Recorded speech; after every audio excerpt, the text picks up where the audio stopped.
دابا من نبقاو نصنفوا على هذا صهيوني، هذا كذا، هذا كذا، يعني شكون اعطاك الحق؟ او ماشي يعني كنوجه الهضره، كنتكلم بصفه عامه. يعطي الحق لواحد الانسان يصنف الناس على هذا صهيوني، هذا كذا، هذا كذا، هذا كذا، يعني هذه عقل ما يقبلها عقل. لحظة يا أخي، من صنفنا؟ هات لي اسم، قلت أنا اسم فلان صهيوني. أنا لم نصنف أصلا، نحن ذكرنا ظاهرة. يا أخي والله لا أدري كيف تفهمون الكلام، يا سبحان الله. هل تنكرون أن هناك متصهينون في المغرب؟ هناك موجود متصهينين يمنيين، موجود متصهينين سعوديين. هل صنفنا؟ هل فرزنا؟ قلنا يا جماعة فلان وفلان وفلان وفلان المغاربة صهاينة، وفلان وفلان وفلان شرفاء؟ ما صنفنا حد يا أخي. نحن ذكرنا ظاهرة. خلوكم من المثالية الخراطة هذه. تصنيف من له الحق أن يصنف؟ ما صنفنا حد إلا من أبى، إلا من طلعوا بألسنتهم ووجوههم يقولون حماس إرهابية وإسرائيل دولة صديقة. أيش يسمي هذا؟ ماذا تريدني أن نسمي هذا المغربي؟ أيش سميه؟ حفيد يوسف بن تشفين ولا حفيد عبد الكريم الخطابي؟ هذا حفيد واحد يهودي. ماذا تريدني أن نسميه؟ لا نصنف أحد ولا ذكرنا أشياء. نحن نأمر بالمعروف وننهى عن المنكر. هذا منكر، هذه نذالة، هذه حقارة. عندما يطلع مغربي ويرى حمام الدم والأمة تذبح في غزة ويقف مع العدو الصهيوني اليهودي المحارب المحتل ضد إخوانه، ماذا أسميه؟ أيش يسميه يا أخي؟ على المحجة البيضاء ولا على المسطرة؟ متصهين حقير. لو كان أخي من بطن أمي طز فيه أبوه.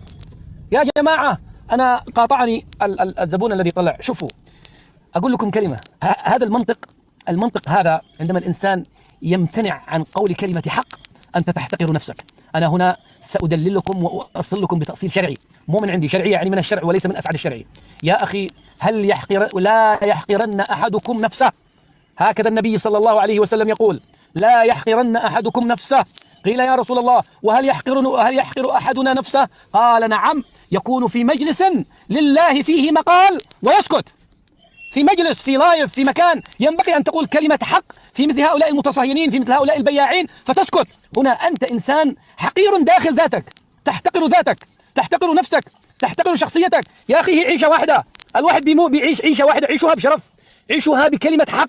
قل كلمة حق حتى على أبوك، حتى على أمك. اخرجوا من مسألة احنا خوت، احنا مغاربة. لا لا لا، كلمة الحق تقال حتى على نفسك، حتى على أقرب الناس إليك.